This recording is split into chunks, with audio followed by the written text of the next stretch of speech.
L'humiliation totale, Anne Roumanoff malmenée, son début carrière a été sacrément rude. Ce mois de décembre sacre une reine de l'humour. Anne Roumanoff célèbre effectivement ses 35 ans de carrière en montant sur la scène de l'Olympia de Paris. Entourée d'amis, de consoeurs et de confrères, dont Elie Semoun, Nicolas Canteloup, Christelle Chollet ou encore Caroline Vigneault. Cette performance sera diffusée sur C8 début 2023. Mais c'est sur TMC qu'on retrouve la drôlissime comédienne, le 6 décembre 2022. Puisque les téléspectateurs pourront découvrir sur la chaîne Tout va presque bien. Sorte de version augmentée de son tout dernier spectacle. Décidément, Anne Roumanoff n'a pas une seconde pour elle. Et pourtant, la Dame en rouge, qui, d'ailleurs, ne porte plus tellement cette couleur, a bien cru qu'elle ne parviendrait jamais à percer puisqu'elle a été refusée. Dans sa jeunesse, dans toutes les grandes écoles de théâtre, dont le conservatoire. C'était un drame, rappelle-t-elle dans les colonnes du journal Le Parisien. Pareil avec l'école de la rue Blanche.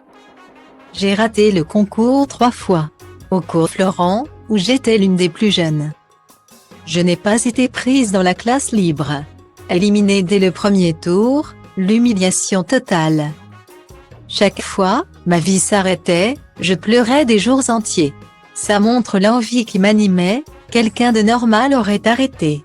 Guillaumet. C'est la voix de Sylvie Joly, résonnant à la radio, qui lui avait donné envie de prendre des cours de théâtre.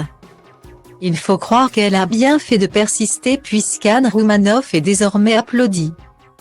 Plus que de raison, face à des salles combles. Les premières années, j'étais un peu dans un état de sidération par rapport à ce qui m'arrivait parce que j'avais vécu tellement d'échecs avant. Entre 17 et 22 ans, poursuit la maman de Marie et Alice. Les castings, les concours d'entrée dans les écoles. Point. On ne voulait de moi nulle part. Même avant, d'ailleurs. À 12 ans, je n'avais pas été prise pour la série Papa Poule. J'en avais pleuré, on en connaît certains qui doivent, aujourd'hui, s'en mordre les doigts. Retrouvez l'interview d'Anne Roumanoff dans le journal Le Parisien du mardi 6 décembre 2022.